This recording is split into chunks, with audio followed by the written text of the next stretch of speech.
If you feel like you'd probably be more successful with your habits or becoming the person that you want to become, if only you had more willpower, then this video is for you.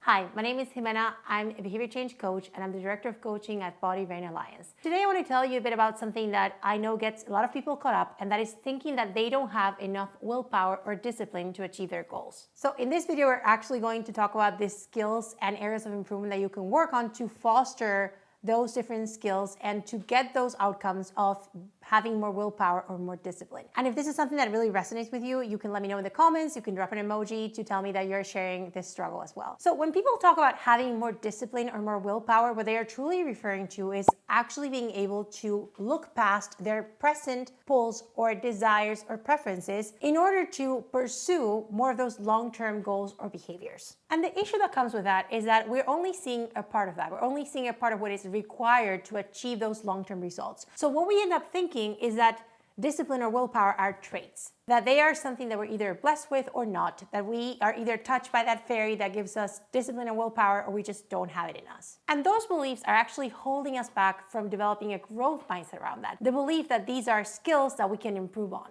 What we know as willpower or discipline are actually a set of skills that we can use to make those distal goals that we have in mind a bit more salient. And so we're more likely to pursue those behaviors. Now, these are some specific skills and practices that are going to help you develop more of that willpower and discipline. Number one is focusing on the process more than focusing on the goal. And one thing that we see becomes a barrier when we're overly focused on the goal is that we lose track of the progress that we're making. It's harder to assess our progress. It's hard to assess the little wins that we are experiencing when we're only focused on that end goal. This also makes it harder to engage with the overall process, and it makes it harder for us to integrate that as a part of our identity and behavior. So rather than focusing so much on whether we are closer to the goal and whether we are achieving the goal or not, we want to take that focus and bring that into the process. When things are going well, what is actually going well? What are we doing different? What can we tell about our context? What can we tell about our own behavior? When things are not going so well, what can we learn from that? So that is the type of engagement with the process that we want, so that we can continue building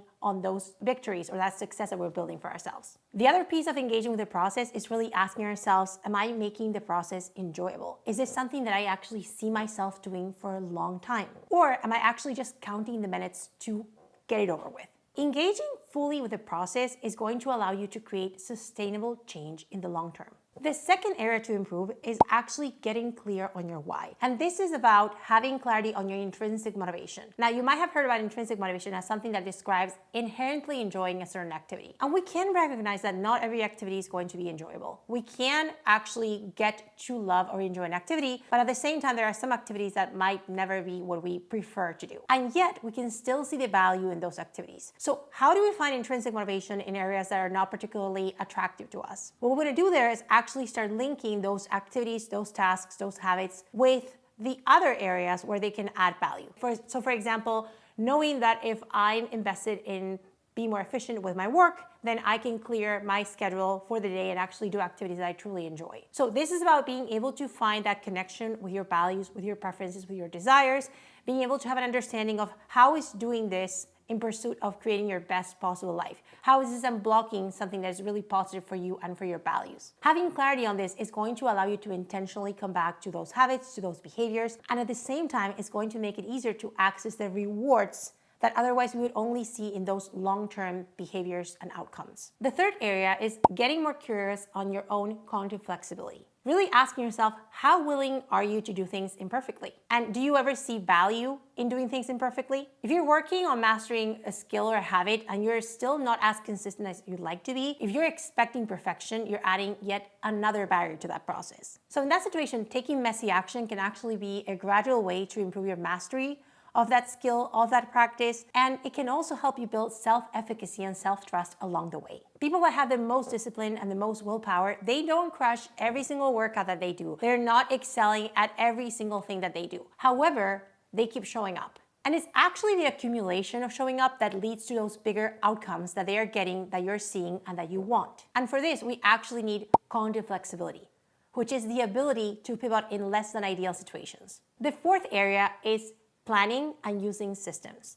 And here's something that we normally don't see, but it's most prominent in research that we have about discipline and willpower. People that have the most discipline and willpower are actually the ones that use it the least. What I mean by this is that people that have the most discipline and willpower are not constantly relying on those things as their main tools. And on the other side of this, I see a lot of people getting caught up with confusing planning and setting up systems with setting intentions. So this is what setting an intention looks like. I'm gonna try harder. I'm gonna make time for that. I'm planning on going to the gym after work.